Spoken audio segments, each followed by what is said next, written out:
No matter what your hobby is, if it's audio or anything else, well, you gotta start somewhere. This is how I got my start. But before we get too far into the video, I hate that I have to say something about this, but these things that message you and say, hey, message me on Telegram to win your prize, that is not real. That's a scam. That's not me. Don't message them. Okay, let's continue with the video.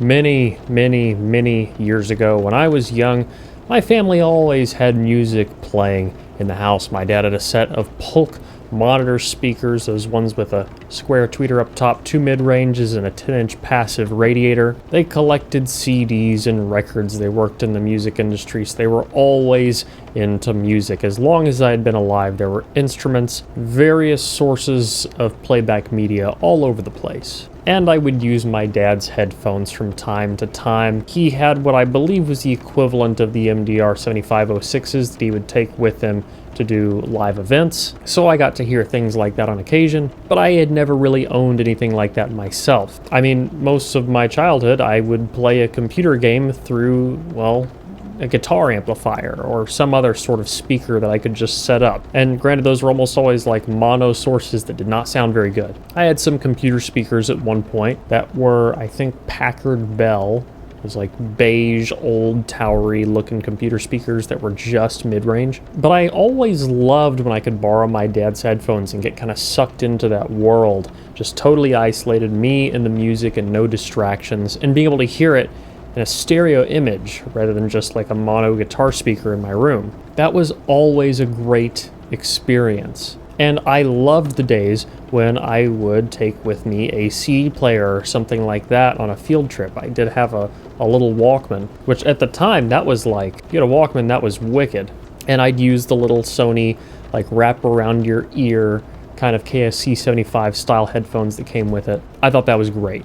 And I would use that style of headphones for a really long time. I'd bounce around between that and your, like, dollar store, you know, Sony's or JVC gummies, that kind of stuff. Eventually, I just remember breaking my headphones for some reason or another. They got broken, and begging my dad to get me this pair that we saw at a music store. I don't know if it was my dad or my mom, but it was a pair of Sennheiser HD203s. They were like, I don't know, $18, $19.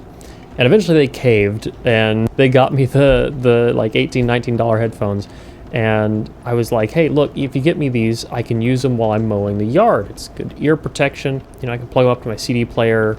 It's good to go. Make mowing the yard so much better. And I did use them for that. I used them while I was mowing the yard. And something about those headphones really started to change my perspective. I would listen to songs and albums that I had heard a million times on like my dollar store headphones. And I noticed more detail. I noticed tighter bass, and the bass wasn't like elevated or anything like that, but there was a certain tactile texture to everything. Like when I would hear part of a bass drum hit, I would hear part of that in the treble in a way that I didn't previously recognize. And I started getting into audio. I would take apart like, you know, old pieces of equipment that I could find around, or if I could get my hands on like, you know, broken headphones from my friends or something like that, I would take the drivers out of those and put them in little like cardboard or plastic boxes and try and make myself tiny speakers. I tried modifying the cabinets on my little computer speakers and all that stuff. And this was like well before high school or any of that. And while I was still pretty young, I remember my dad noticed that I was interested in audio and took me to the only hi-fi store in Nashville at the time. And we got to go there and listen to a bunch of speakers, and the ones that really stood out to me, that really I feel like opened up my mind completely to the capabilities of audio, was a set of bookshelf speakers in this really quiet room. They were, I believe, Bowers & Wilkins 805s, and that just shifted something in me. They were just incredible sounding. From then on, I knew that I had to pursue that experience in some way, shape, or form. As time went on, you know, I got into high school and all of that, and part of how I would make money was by building speaker boxes for people's cars. Everyone wanted to have subwoofers and things like that. So I got into doing that in my own car too, but I would build speaker boxes for the kids at school and other people around. Eventually I put up like ads on Craigslist and Facebook and stuff saying I would build speaker boxes and install systems in people's cars. So I'd change out the head units, wire in new stuff, run a wire from the battery so they could have like an amplifier in the trunk for their subwoofer, and put, you know, a low pass filter and all that stuff on it, or just replacing the 6x9s in someone's car. But I got into cabinet building, which had me starting to kind of get into the math of all of it. And that also gave me the money then to start buying speakers and headphones and things. So I would go on like Craigslist or something like that and find, you know, some old Pioneer towers or some old Polk towers, just all kinds of things, and just buy them up and listen to them and trade them and sell them, and just keep going through a bajillion different things. Through pro audio gear, consumer audio gear. At one point I managed to trade up enough and save enough that I got a set of Bowers & Wilkins DM3000s. Those were awesome speakers, and I really didn't appreciate them enough at the time. I discovered Magnepans that way, getting some old Magnepans on Craigslist and hauling them back home in the back of a pickup truck, and discovering what open baffle speakers are, and all these things without really ever using the internet, just by experiencing them firsthand. And all this time I enjoyed headphones, but it wasn't a focus or a priority really until I started getting more into the studio side of things, and headphones made it a lot easier for me to do monitoring. And so I would use various actual monitor speakers for mixing and all that stuff, and as I built up my studio and, you know, got more and more into mixing and producing and whatnot, I would have to use headphones all the time for communicating with people that were either in the booth or in another room, just for like closely monitoring mic positioning and things of that nature. And for the longest time I was working on this at home before the studio really kind of got to be something. You know, I didn't want to wake up my girlfriend at the time, so I'd put on headphones and mix on that for, you know, the rest of the night, and then the next day I'd work on monitors while she's at work.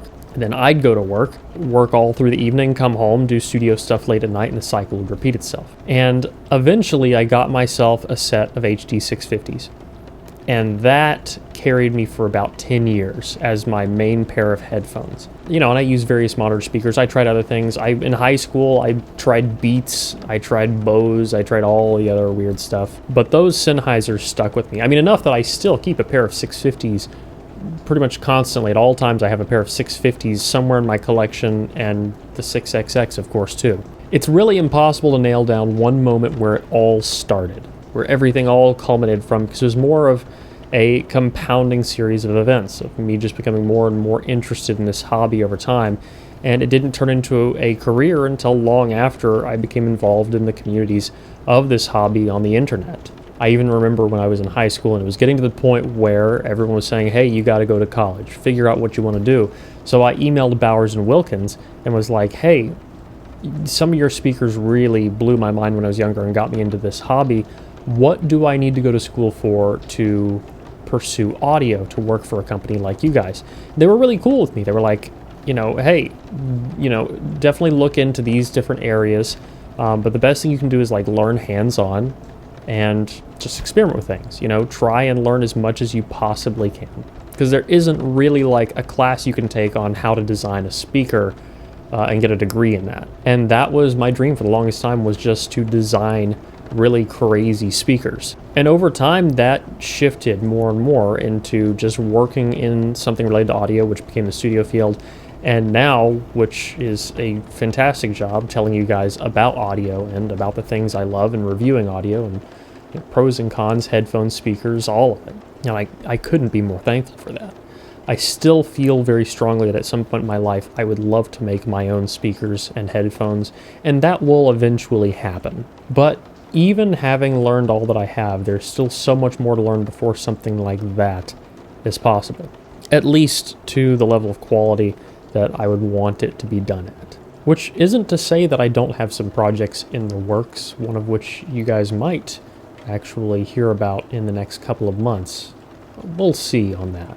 I will give you a little hint though, and that's that in general I feel like audio is an expensive hobby to get into, and that high price, well, that's a barrier to entry that prevents a lot of people from getting into it. So if I can do something to fix that and make audio cheaper as a whole to get into, I'm going to try to. So, you know, take that, put it in your back pocket for now. We'll circle back around to that later this year. I think I'm going to do another video on this, just talking about how I got started in YouTube. not just in audio, and kind of pick the story up from there. So if you'd like to hear about that, let me know in the comments, but also comment, let me know, I want to know what your story is. The odds are that if you're watching this video, you're probably interested in audio or involved in the hobby. And if that's not the case, you probably have some other hobby that you have to have some level of interest in. I would like to know your story. I can't respond to every single comment, but I do read every single comment, and other people do as well. So I'll be keeping an eye out for that. Originally, this discussion got started, by the way, in my Patreon chat. That's how people are helping support the channel. They join the Patreon, and they can get access to a special chat. There's a bunch of us that hang out in there. We were talking about this a few days ago, and I thought, wow, that is a really good idea for a video. Actually, I think Mason suggested that. Let me go back and check.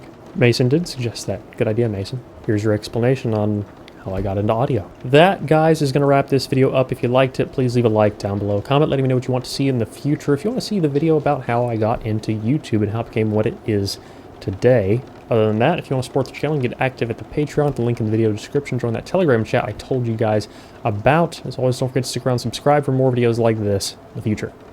Till next one, guys. Peace.